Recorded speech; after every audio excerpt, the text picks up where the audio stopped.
We know Vikings as raiders and warriors. What we don't talk about is what happened after the battle ended. When the axes fell silent and the shield walls broke, the real horror began. Not for the dead warriors. Their suffering was over. For their wives, for their daughters, for every woman left breathing in a conquered settlement. What Vikings did to them makes death look like mercy. You think you know Viking brutality? The sagas barely whisper what came next. If you value documented Viking and Norse-era history like this, subscribe. It's the best way to support our work. Also, comment from which city you're hearing this from. This script is researched and factual using sources from Ibn Fadlan's accounts and archaeological evidence from Dublin slave markets. Now back to the story. The monastery at Clonmacnoise falls to Turgais and his fleet. 43 monks die defending the altar.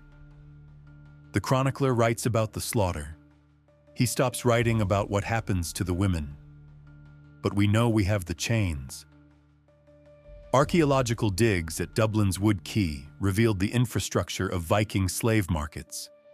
Iron shackles sized for women's wrists, children's ankle rings, warehouse foundations that held human cargo. The Dublin Vikings didn't just raid for silver and gold. They raided for flesh. Captured wife had value, not as a person, as inventory.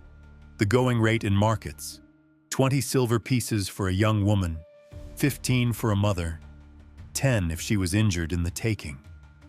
These prices appear on runic inscriptions found in Schleswig, actual receipts carved in stone. But here's what the sagas won't tell you. Being sold was the lucky outcome. 862 Vikings sacked the settlement at Portmarnock. The Irish annals record 47 warriors killed. They record nothing about the 53 women found in the longhouses. But soil samples from nearby bog sites tell a different story. 23 bodies, all female, all showing signs of systematic violence before death. The violence wasn't random. It followed patterns. Skull fractures from behind, defensive wounds on forearms, broken ribs from prolonged assault. These weren't battlefield deaths. These were executions, slow ones. Carbon dating places the deaths within days of the raid. The women didn't die fighting. They died after surrender, after capture, after the Vikings had time to decide their fate. The decision was always the same: 871. The great heathen army captures Reading. Anglo-Saxon chroniclers record King Aethelred's defeat. They don't record what happened to the royal women, but excavations at the old Saxon palace site tell the story. Foundation stones stained with iron oxide, blood iron, enough for dozens of people. Viking war culture had rules, strict ones. A defeated warrior's wife became property of his killer, not as a servant, as a wife. Forced marriage by conquest. The Old Norse term is einkona, own woman, property that breathes. 9th century law codes from Iceland spell out the process. The captor declares ownership before witnesses. The woman has no voice in this, no choice, no escape. The marriage is legal. The children born from it are legitimate. The rape is sanctioned by law. The Gragas law codes are specific about time frames. The claiming must happen within 3 days of capture. After that, other warriors can challenge ownership. This led to fights over women like livestock at market. But forced marriage wasn't the worst fate. 878 Norsemen attacked the monastery at Bangor. The annals of Ulster record the complete destruction. What they don't record is the ritual that followed. Archaeological evidence from similar sites reveals burn layers filled with bones, female bones arranged in specific patterns. Viking funeral customs demanded sacrifice. When a great warrior died, his possessions burned with him. his horses, his weapons, his women. Ibn Fadlan witnessed this on the Volga in 921. He describes the ritual rape and murder of a slave girl on her master's funeral pyre.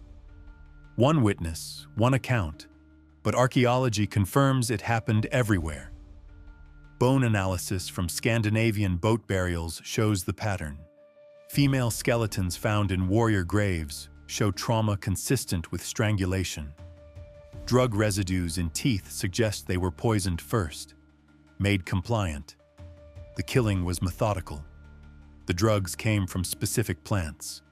Henbane seeds found in burial contexts. Enough alkaloids to cause hallucinations and compliance. The women went to their deaths seeing visions. Perhaps that was mercy. Perhaps that was worse. 907. The Great Army Winters at Thetford. English chronicles record the usual. Cattle stolen, churches burned. They don't record what happened in the camp followers' quarters. But we have the middens. The trash heaps tell us everything. Infant bones, dozens of them, all showing signs of deliberate killing. These weren't stillbirths. These were murders, the children of forced unions between Viking raiders and captive women. Unwanted evidence of systematic rape. The killing methods were efficient. Blunt force trauma to the skull, quick, clean, the bones show practice. This wasn't emotional violence. This was procedure. Viking law was clear about mixed blood children. If the mother was a slave, the child was a slave. If the mother was property, the child was property. If the child couldn't work, the child died. Simple economics. The Domesday Book records this practice continuing into Norman times. Entire villages in Yorkshire show population gaps where women should be. The gaps match exactly with known Viking settlement patterns. Correlation is not causation unless you dig up the bones. Mass graves near Repton tell the story. The Viking Great Army's winter camp of 873 to 874. 249 skeletons in carefully arranged burial chambers. Only 63 are female. The ratio is wrong. Women don't just disappear unless they're shipped elsewhere. Isotope analysis of the female bones reveals the truth. These women weren't locals. They came from Ireland, Scotland, Wales, captured territory, brought back as cargo. The ones in the graves were the lucky ones. They died of disease or childbirth, natural causes. The unlucky ones vanished into the slave networks. Viking Age Dublin wasn't just a trading post. It was a processing center for human trafficking. Ships arrived weekly with fresh captives. The women were sorted by age and condition. The young ones went to Norse settlements as breeding stock. The older ones went to Islamic markets via the Russian river routes. Dendrochronology of Dublin's wharf posts shows continuous rebuilding from 841 to 970, 60 years of expansion. The slave trade was booming. Each new wharf meant more capacity, more human cargo. The warehouses held up to 200 people at a time. Stone foundations showed drainage channels, not for rainwater, for human waste. These weren't temporary holding areas. They were long-term storage. 9th century Arabic sources describe Viking slave caravans reaching Baghdad. The women brought premium prices in Eastern markets. Fair-skinned Germanic and Celtic women were exotic luxuries. The Vikings knew their market. They supplied it efficiently. If you value documented Viking and Norse-era history like this, subscribe. It's the best way to support our work. Also, comment from which city you're hearing this from. Now, back to the story. The eastern route ran through Novgorod and Kiev, a 1,000-mile journey down the Dnieper River. Ship manifests carved in runes list human cargo alongside furs and amber. 20 women per vessel. Standard load. But the worst fate wasn't slavery. It wasn't forced marriage. It wasn't ritual sacrifice. It was what happened to the women who fought back. 914. Irish forces retake Dublin from the Norse. The annals of the Four Masters describe the liberation. They don't describe what they found in the execution grounds outside the city walls. Recent excavations at the site reveal punishment pits, stone-lined holes designed for prolonged dying. The skeletons inside show specific trauma patterns: broken legs to prevent escape, broken arms to prevent self-harm. These women were kept alive while they died. The pits measured exactly 6 feet deep by 3 feet wide. Too narrow to lie down, too shallow to stand. The victims died in a crouch over days, sometimes weeks. Viking law codes describe the punishment for a slave who kills or injures her master. Burial alive, but not quick burial. The pit was shallow enough for air, deep enough to prevent escape. The victim died of thirst or exposure. Sometimes it took weeks. Archaeological evidence confirms this wasn't theoretical. Soil analysis from the Dublin pits shows extended decomposition periods. These women died slowly by design. The punishment had variations. Some pits contained sharp stones, others held standing water. The goal wasn't just death. It was suffering, public suffering. Other captives watched. They learned. 919 Norwegian King Harald Fairhair consolidates power. The civil wars end. Viking expansion slows, but the slave networks remain. Peace didn't stop the trafficking. It industrialized it. Established trade routes meant regular schedules, predictable supply. Viking merchants could guarantee delivery dates for human cargo. This appears in Byzantine trade agreements, standard commercial terms for people.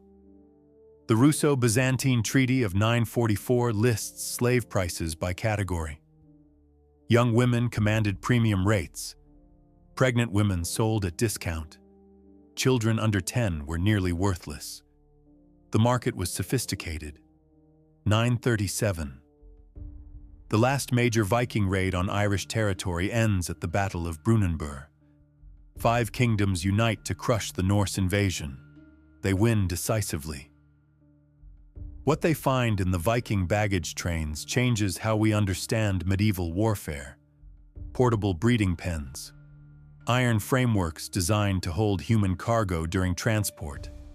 Chain assemblies sized for children. Mobile slave markets that moved with the army.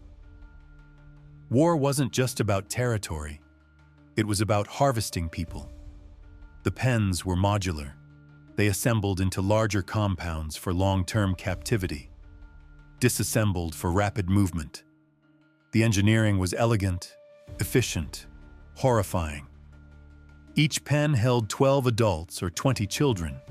Iron rings embedded in wooden frames created anchor points for chains.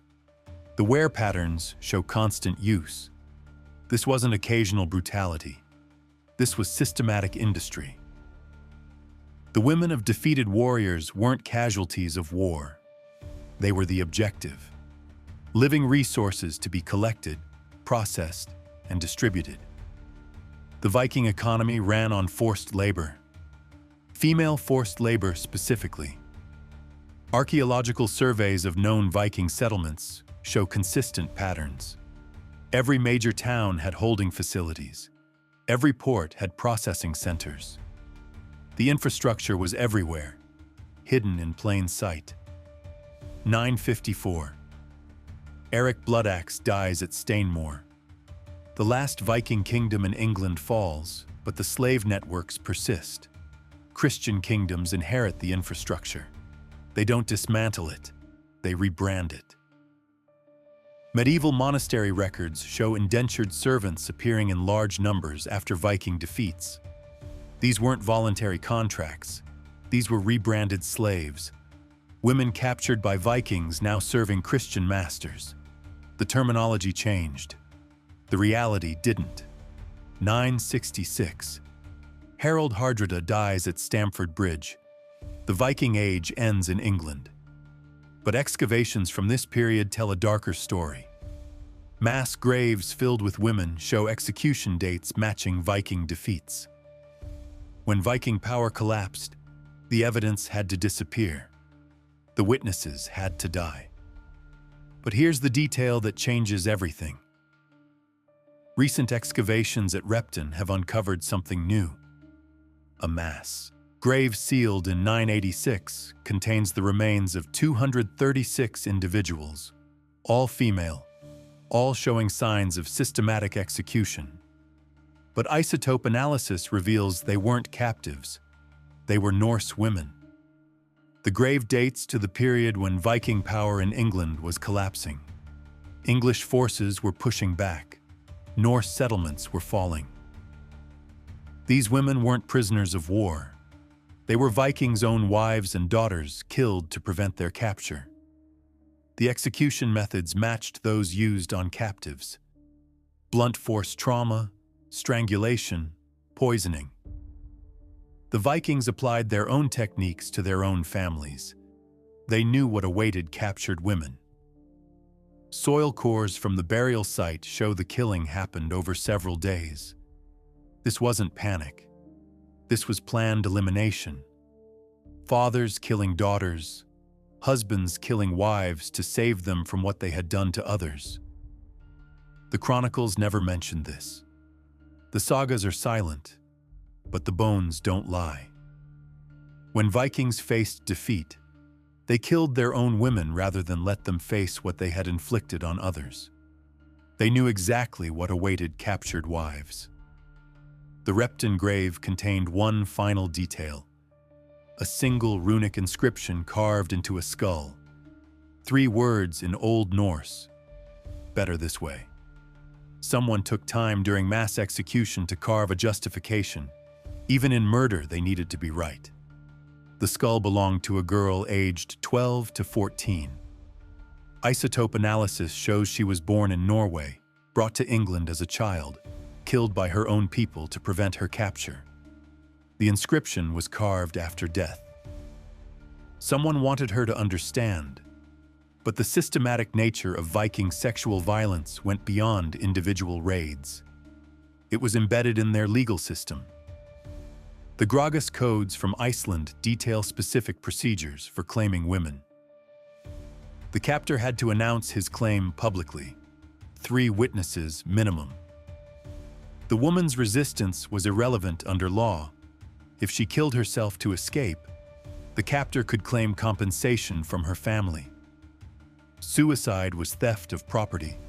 The going rate was 40 silver marks, more than most men earned in a year. 978. Ethelred becomes King of England. His first royal decree addresses Viking slave trading, not to stop it, to tax it. Royal customs records from London show systematic collection of duties on human cargo. 5 silver pieces per woman, 2 per child.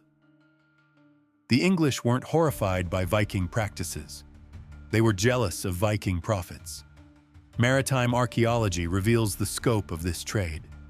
Shipwrecks along the North Sea routes contain specialized cargo holds, ventilation systems for human transport, water storage for weeks at sea. These weren't improvised slave ships. They were purpose-built. The largest discovered vessel could transport 80 people in its hold. Timber analysis dates it to 912.